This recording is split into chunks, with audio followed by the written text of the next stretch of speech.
Alright, we're going for the OEM Plus look. So all this orange is coming out. So I'm going to show you really quick how to take out each individual piece. Maybe except for this one because I have an aftermarket head unit, and usually for the stock one you just pull off the whole bezel, and this piece will usually be separate. But in this case the screen is actually attached to the whole bezel, so it'll be different. And we're switching up the orange to this new pearl white. Through the wastelands, through the highways, and on we'll go.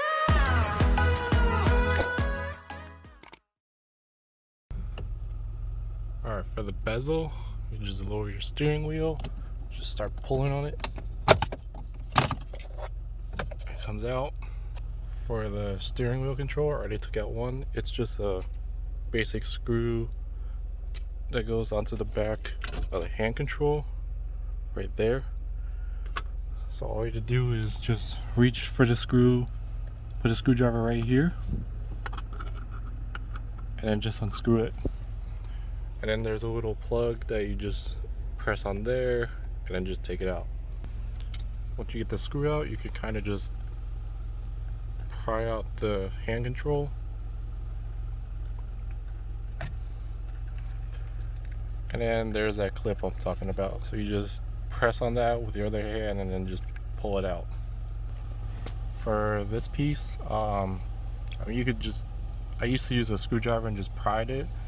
I mean, may have a little damage there, but no one's gonna really see it. So what I like to do usually is pull the fuse cover down, reach your hand behind there, pull down, and then you can just take out this piece. For this part, there's Phillips head here, another screw here, and then one on the outside of the door.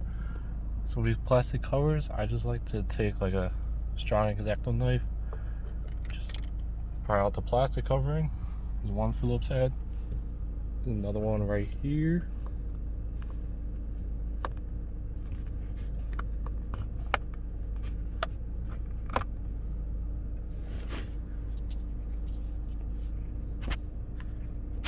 two,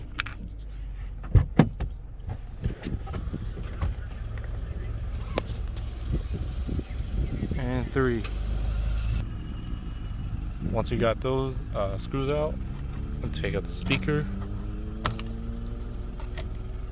and then reach underneath the door panel and just start pulling out.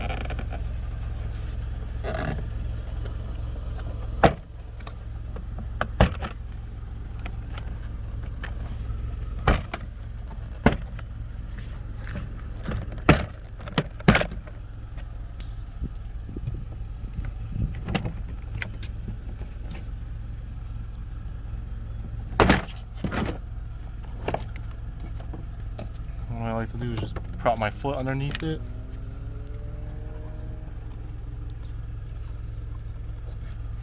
And then you can see that this door panel is actually in two parts. I like to unscrew both of these, and then it makes taking the trim out a lot easier.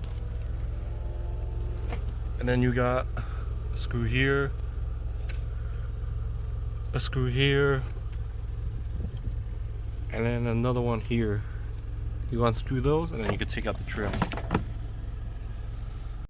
Okay, so you actually have just one screw holding in the door piece, and it's like this silver one. I just like to take out all the black ones, like here, here, and here, just to make it easier, so you can kind of flex the door panel and then easily just take out the trim, because the trim is kind of flexible, so you can like kind of wiggle it out of the door guard. Now for the final two pieces, this and this, I already explained how to take out this piece for the aftermarket unit on the video where I installed it. So I'm just going to show you this piece. So you want to take out the glove box, you just push in, pull down, and on this side there's a piston right here. disconnect that, push in, and you can just let it hang. But if you have stuff like me, you can just pull it out. And you don't really need to worry about this. This is so that it just doesn't slam open, like fall open all the time. It's not a big deal. There's a screw here.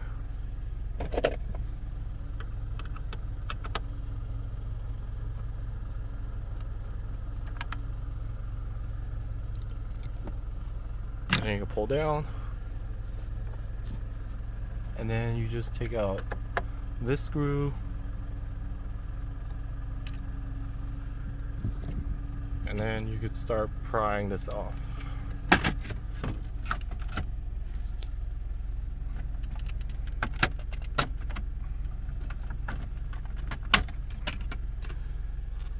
And that's how you do it. So I'm just gonna remove this piece off camera, and then we'll get to wrapping it the new pearl white color.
Alright, got 2 trim pieces done.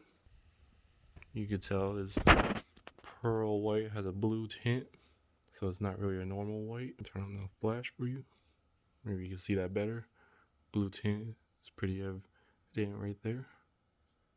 Yeah, so we're gonna keep on wrapping the other pieces and then put it back in the car. And finally got my car interior all back together. Steering wheel buttons again, gauge cluster trim again. You can see this pearl white has a bluish tint, so during the day it does look white, but when it hits the sunlight or whatever light, it glows blue.